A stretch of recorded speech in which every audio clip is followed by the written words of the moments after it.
There's a 20-foot scar cutting across an entire continent, 5,500 miles of it, through mountains, through lakes, through cities where people are going about their Tuesday, and both countries insist this scar follows a perfectly straight line. It doesn't, not even close. Somewhere in the forest between Montana and Alberta, right now, a small crew is clearing trees along a line no one can see, except on paper. Not because anyone lives there, not because anyone is watching, but because a treaty signed in 1846 says the line must stay visible. So they show up, every year, to maintain a border through wilderness that hasn't changed in 10,000 years. That kind of commitment to a line most people couldn't find on a detailed map tells you something. This border isn't just geography, it's a statement. And like most statements humans make,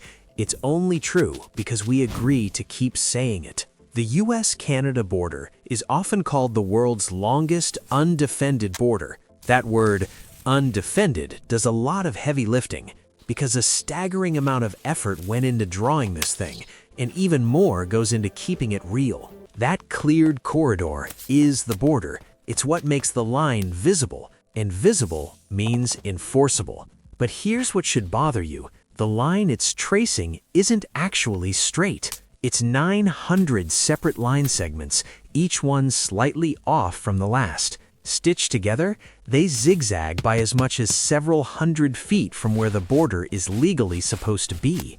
The most meticulously maintained border in the Western Hemisphere is technically wrong along its entire length. And the strangest part, even when both countries realized parts of it were wrong, they kept it anyway. To understand why, go back to the 1800s. The 49th parallel had just been agreed upon by treaty. Now, someone had to make it real. So they sent survey teams into unmapped wilderness, handed them compasses and chains, and said, "Draw us a straight line across a continent." Each team worked from its own calculations. No central reference, no satellite correction, just isolated math in the wilderness, hundreds of miles from the nearest city, hoping their instruments were calibrated and their arithmetic was right. Those men built over 900 stone and iron monuments. Extraordinary work, but extraordinary isn't perfect. Small errors, invisible at the scale of a campsite, compound badly at the scale of a continent. So the monuments went up. The treaty said they defined the border, and the border became officially whatever crooked path those monuments happened to make. The law didn't follow the line. The law became the line. Now here's where it gets genuinely strange. At the very top of Minnesota, there's a tiny wedge of American land that sits north of the 49th parallel. The border, the line that's supposed to define the 49th, is literally not obeying itself here. About 100 Americans live in this wedge. The only way in or out without a boat is through Canada. This didn't happen by surveying error. It happened because the men drawing the original 1783 border were working from a map with a mistake on it. The map showed the northwesternmost point of a specific lake in the wrong location. Both sides negotiated from that wrong map.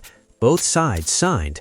By the time anyone noticed, there were already treaties, already settlers, already a border monument sitting in the wrong place. Here's what most people miss. They knew.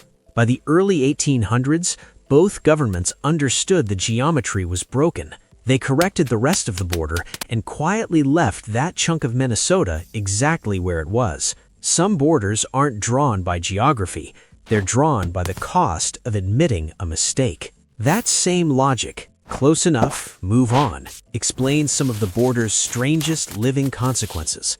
Point Roberts, Washington, population 1,300. An American town sitting on a small peninsula just below Vancouver. The 49th parallel clips its northern edge, leaving it geographically attached to Canada, but legally part of the United States. Imagine being 14 years old and explaining to a border agent why you're late to algebra. Kids who grow up here cross an international border twice in the morning and twice in the afternoon, every school day. For 4 years, Not because of any policy failure, but because two countries drew a line and decided, collectively, to take it seriously no matter what.